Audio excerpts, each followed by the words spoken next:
Magandang araw mga kaibigan. Bigyan natin ng reaction, opinion itong post ang balita ngayon.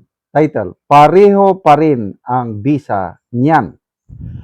Ito ang pahayag ni Senator Ping Lacson kaugnay ng umiinit na usapin tungkol sa posibleng warrant of arrest laban kay Senator Bato de la Rosa mula sa International Criminal Court. Sa isang panayam, sinabi ni Lacson na nananatiling may visa ang isang warrant of arrest anuman ang pinagmulan nito, local man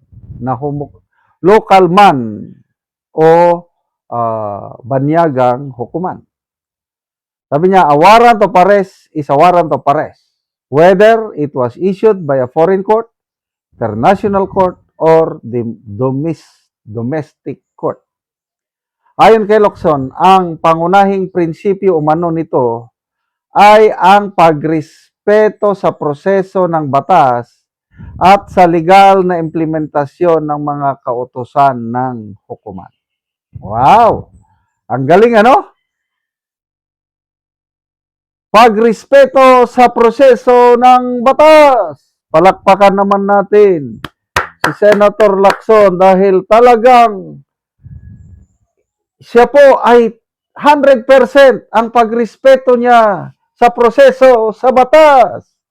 Na amnesia na ata, nakalimutan niya na tumakbo, nagtago rin siya. Kung ano ang ginagawa ngayon ni Senator Bato, ginawa rin niya. Ginagaya lang siya ni Bato. Pero mo, yung nagresolusyon 5 senador, kasama si Lacson, inuudyokan si Bato na mag-surrender.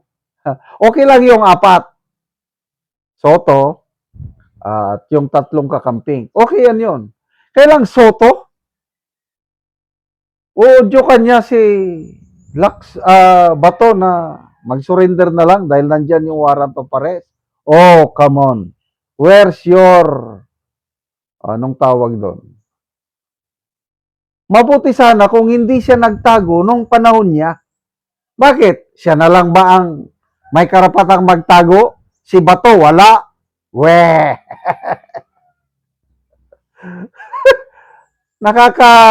I don't know, how do you call it? Baka nakalimutan niya yung ginawa niya na nagtago. 2 years na nagtago, tama ba? Hinintay niya na mawala. Matapos ang termino ng Arroyo administration, nung umupo ang Aquino administration, bumalik. Nakabalik siya. So kung ginawa niya yan noon, bakit wala na bang karapatan si Bato na gawin yan? Yeah, sabihin na natin may visa. Let's just assume na ang Supreme Court mag-rule. Worst scenario, sabi ng Supreme Court, yes, may visa ang ICC warrant of arrest sa Pilipinas. Arestuhin si Bato. Di arestuhin ninyo. Kasi may nangyari na noon. Isang senador na may warrant of arrest, tumakbo, nagtago. In fairness sa kanya, magaling siyang magtago. PMA graduates, kasama yan sa training, anong tawag dyan? Escape and evasion. Tinuruan kami yan.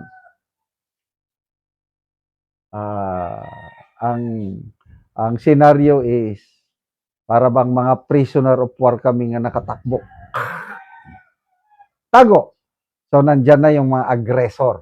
Yung mga aggressor, yun na yung mga tactical sergeants. Hanapin kami ngayon. So, ang gagawin namin, magtago kami. Barefooted yan, ha? Wala kang,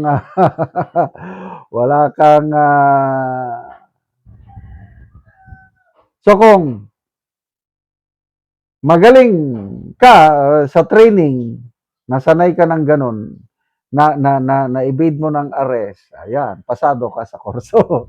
Ganun yun. Naranasan namin yan. Escape and evasion. Ganun ba yun? Escape and evasion. O yan. Dahil Lacson, Bato, well-trained, military, PME. Ako, ROTC lang ako. Kailan? Kung ano ang training sa PME, ganun din sa amin, ROTC.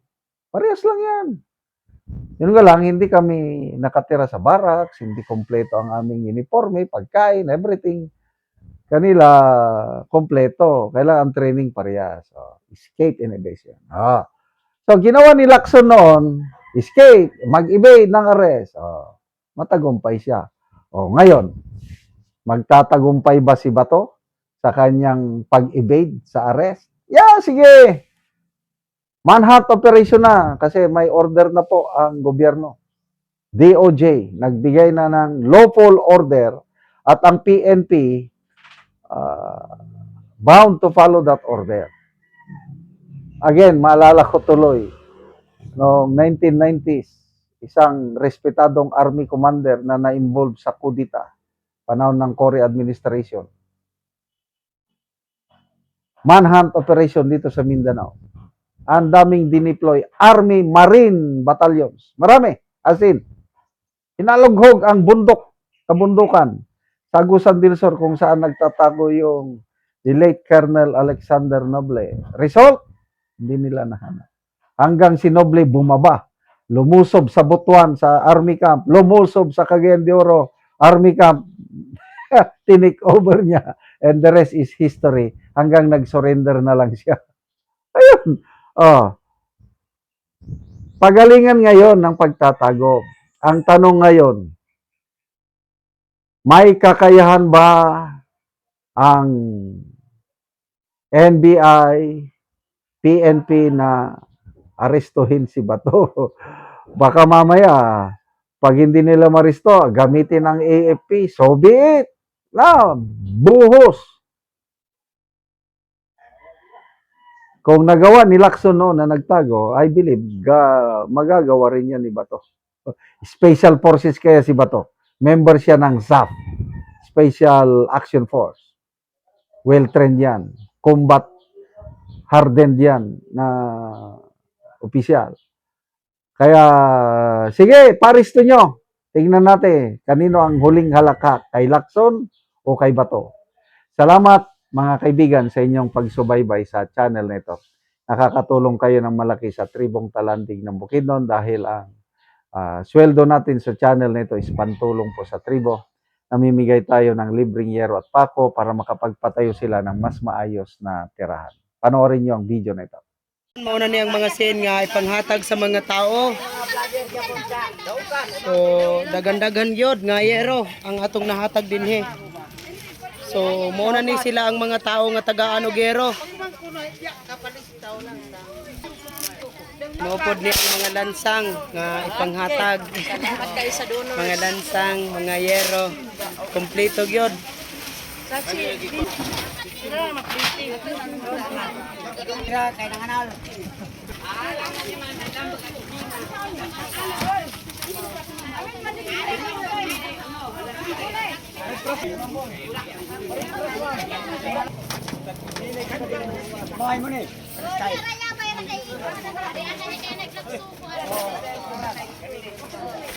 Butangan og pangalan sa kada isa.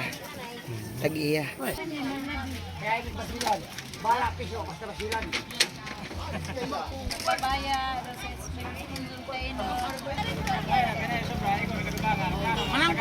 Magbahin-bahin na, modala na sa yang bahin ang kada isa.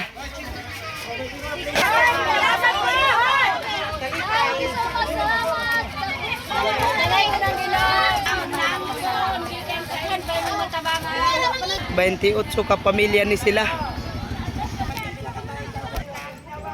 So gikarga lang. Mga balo gitabangan. Ang uban gikarga lang og motor.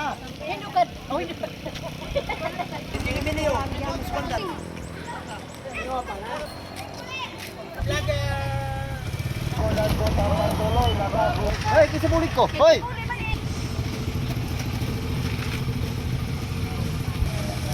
Nani si nanay ang natagaan og si naa nang yang so muna ni ang gawas nga bahin nga kon si atop siyang balay. So muna ni gidakpon sa buslot sa balay ni nanay. So mga gatulo na gyud. Kuan nagid karaan nagid ka. So nanay, pila na ni katuig ang imong balay? 15 na katuig. So pila na imong edad nanay? 82 na ka. So balo na ka nanay. Nabalo na. Oo. Hindi naman katuig siya. Mm. Salamat sa Diyos. Oo, nagpasalamat si nanay sa Ginoo nga tagaan siya. Sige, salamat nanay.